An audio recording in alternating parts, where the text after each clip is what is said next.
Chers amis, bonjour. Euh, Nous allons fêter demain la visite de l'ange Gabriel à une jeune fille de Nazareth, dans sa maison, dans le silence de sa maison. C'est une grande fête pour l'Église. Et nous pouvons nous saisir de cette fête pour comprendre comment le Seigneur agit. Il agit dans le silence de notre cœur.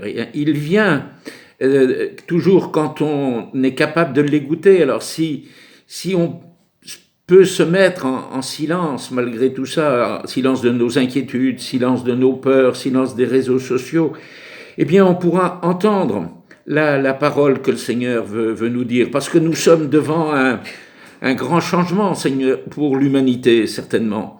Voilà, les erreurs passées nous ont conduit, et le coronavirus je dirais, le prouve.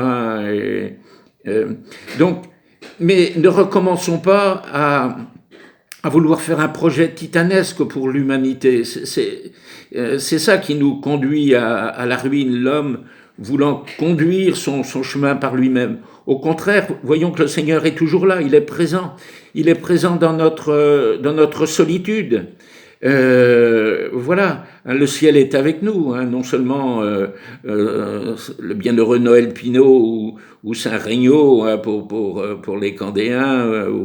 Bon, mais le ciel est là, il est là. C'est nous qui l'entendons pas, qui ne le voyons pas. Et ça peut nous aider dans pour voir que notre solitude, elle est jamais totale.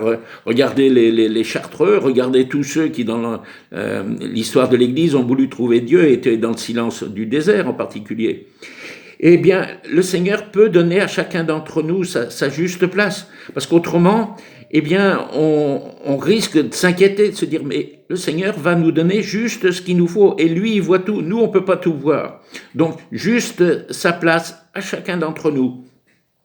Et c'est ça que nous pouvons faire, surtout que c'est notre cœur qui est plein d'inquiétude, que nous pouvons faire pour l'écouter, pour écouter dans le silence de notre cœur ce que sa parole veut nous dire.